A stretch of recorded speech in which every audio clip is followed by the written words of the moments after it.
Week 13. You know, it's a good and a bad thing, right? It's bad because it's the last weekend of the regular season, which means college football is quickly coming to an end. It's just flown by.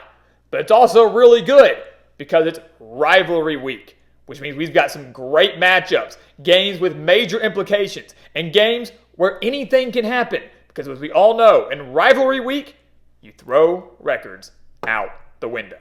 So welcome back to the Gridiron Expert, guys. Here to break down some of the biggest games entering Week 13, entering rivalry week. We have two ranked versus ranked matchups coming your way: Ohio State and Michigan, Oregon State. Those predictions coming out here on the channel starting tomorrow. But today, taking a look at some games that still have major implications, both at the conference level and the playoff level, breaking down these games and sharing our official winners. So again, welcome back to the channel. We're so glad you could join us today. As always, please continue to like, to comment, subscribe, share our videos, and of course, check out everything down in the description below, including those expert picks over on our website, thegridironexpert.com, now offering our holiday special, where for just $34.99, you will get every single spread pick for every college football conference championship game, every college football bowl game, and every NFL playoff game. Over 80 spread picks for just $34.99. Guaranteed winners in that package. We've hit over 60% of our postseason bets each of the last 5 years. We're going to do it again this year. So if you want to win big with us, go sign up. Again, the link for that down in the description below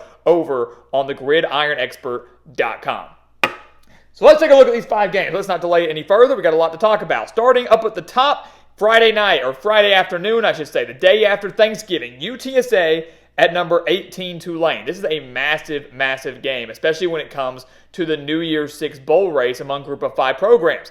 UTSA and Tulane both enter the game 7-0 in conference play. They're Roadrunners, not ranked currently by the AP poll. These are all AP poll-based rankings because they are 8-3. Their 3 losses all coming in non-conference play to Houston, Army, and Tennessee. The Green Wave, on the other hand, as we know, won the American Conference last year. They won the Cotton Bowl last year over USC. They enter the game at 10-1. The winner of this game obviously clinches a spot in the American Championship game. The loser going to need a little bit of extra help if they want to stay in there, because SMU, keep in mind, is undefeated in conference play as well. The Mustangs, a great opportunity to get into the championship if they win on Saturday. So a major, major game in the American. Great quarterback battle between Frank Harris at UTSA, Michael Pratt over at Tulane. Harris over 2,300 yards and 17 touchdowns, including 411 passing yards against USF last week. Michael Pratt was phenomenal last year, has been phenomenal again this year, over 2,000 yards and 19 touchdowns. You look at it on paper, UTSA honestly has the better offense.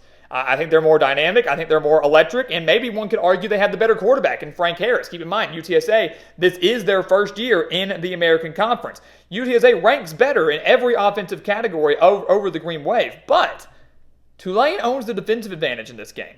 They do. They rank 3rd in the country versus the run, allowing to 77.7 rushing yards per game. The Roadrunners are averaging over 174 rushing yards per game.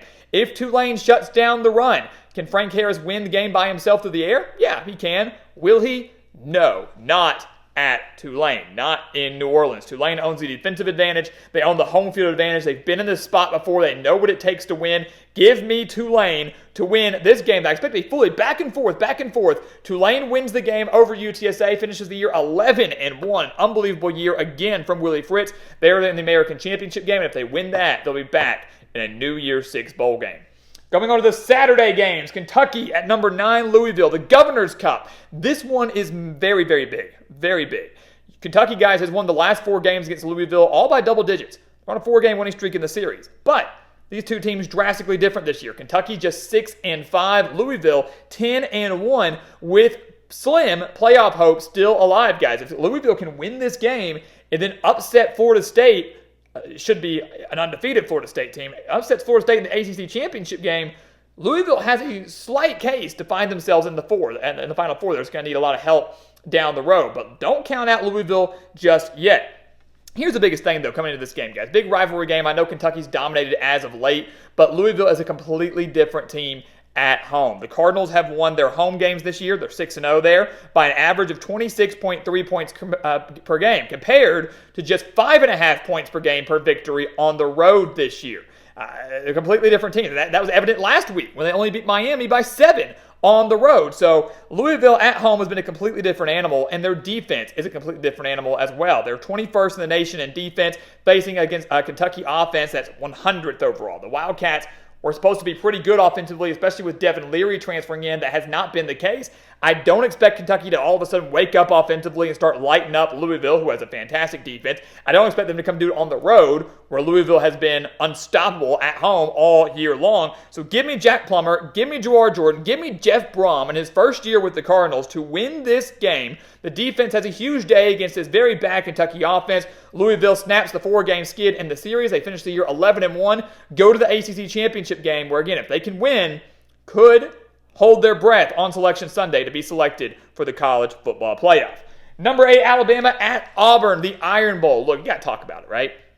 It doesn't matter how good Alabama is, how bad they are. Same for Auburn, how good or bad they are. You got to talk about the Iron Bowl, one of the best rivalries in all of college football. And look, crazy things happen in the Iron Bowl, especially at Auburn, especially at Jordan-Hare Stadium. I mean, look, 2 years ago, Alabama was in the same spot, right? They needed a win. They're going to go to the SEC championship game, trying to keep their playoff hopes alive. They go to Auburn, a mediocre Auburn team that was 6-5, and Alabama only wins 24-22 in 4 overtimes. Very similar situation here. Alabama, one-loss team, Auburn 6-5. Who knows what can happen? 2 years prior to that, 2019. Auburn wins 48-45, an absolutely wild game. 2017, Auburn won again, 26-14. You compare that to Tuscaloosa, what's happened in Tuscaloosa, 2016, 2018, 2020, 2022. Alabama won all of those meetings by at least 18 points. So the Crimson Tide typically dominate in Tuscaloosa. They struggle a little bit in Jordan-Hare Stadium.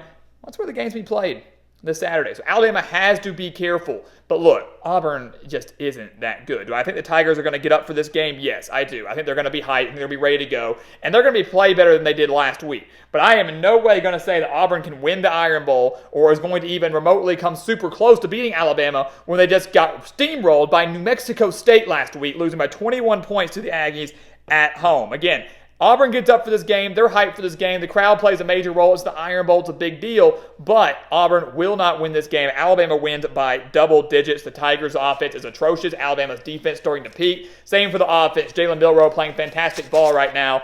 Bama wins by double digits. Enters a massive SEC championship game next week against Georgia, which essentially is a playoff play-in game for both of those programs. BYU at number 21, Oklahoma State. Why is this game up there?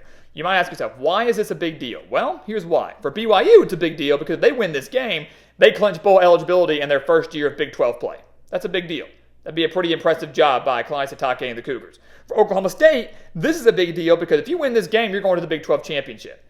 In a year where a lot of people, including myself, thought the Cowboys would struggle, they are one win away from going to the Big 12 championship game. They own the tiebreaker over Kansas State. They own the tiebreaker over Oklahoma. There's a 3-way tie for second right now. Oklahoma State in the midst of that. They win the game. They're in, more than likely playing at Texas. So this is a really, really massive game for the Big 12 standings. It's massive for Oklahoma State and Mike Gundy. And they're going to win this game. They're going to win this game in Stillwater. And having it in Stillwater is huge. I'd much rather have it here than have to play in Provo, where BYU nearly took down Oklahoma last week. Had it not been for a 100-yard pick six by the Sooners, BYU probably does, in fact, win that game. But the key in this game, guys, is Ollie Gordon. He's been phenomenal for the Cowboys. Kind of burst onto the scene, kind of came out of nowhere, has over 1,400 yards on the year, 15 rushing touchdowns, and he's facing a BYU defense that's giving up 177 rushing yards per game. Cowboys should absolutely torch the Cougars on the ground. BYU's offense, no good either, only averaging 308 yards per game. So you look at all that, home field advantage, a dominant rushing attack, a pitiful BYU offense. Oklahoma State should win this game comfortably and advance to the Big 12 championship game, where they might be able to try to play spoiler against Texas and their college football playoff hopes. Final game here, guys. Number 5, Florida State at Florida. Talk about another major rivalry game with major implications. We told you this. Anything can happen, right? Anything can happen. This is another game that has major college football playoff implications. Florida State has clinched themselves a spot in the ACC championship, and if they win out, including a win over Florida and a win over Louisville, they're going to the college football playoff. But can they beat Florida without Jordan Travis, who suffered a gruesome leg injury this last week against North Alabama? That is the question. The thing is, I'd be picking Florida right now if Graham Mertz wasn't also hurt. It's unfortunate that both of these two teams' starting quarterbacks more than likely will not be playing on Saturday. Jordan Travis hurt against North Alabama. Graham Mertz hurt his collarbone against Missouri last week. And again, you got a battle between backup quarterbacks here, which for me comes down to which one's better, which backup quarterback's better.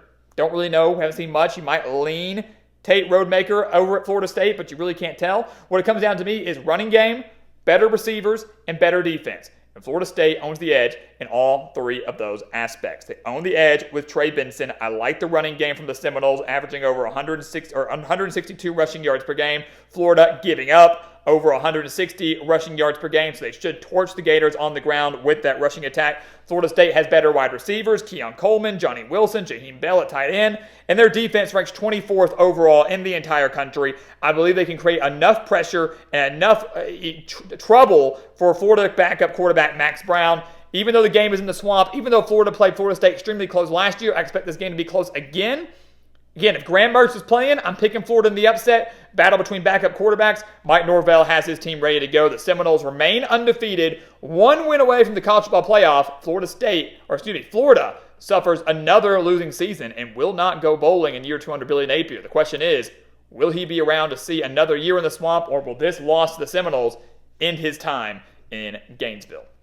So there you go, guys. Massive weekend on deck. It's week 13. I know it's sad. It's the last week of the regular season, but there's still a lot of football left to be played. A lot of chaos left to be had. This is going to be an epic next few weeks, starting with week 13. These 5 games are must-watch. Ohio State, Michigan, Oregon, Oregon State. Those predictions coming out starting tomorrow right here on the channel. Do not miss out on that analysis. But until then, please continue to like, comment, subscribe, share our videos, and of course, check out everything down in the description below, including those expert picks in our holiday special. Do not miss out on that. Go sign up for those picks today before it is too late. And once again, guys, as always, thank you so much for watching, and we'll see you next time right here on the Gridiron Expert. Yeah.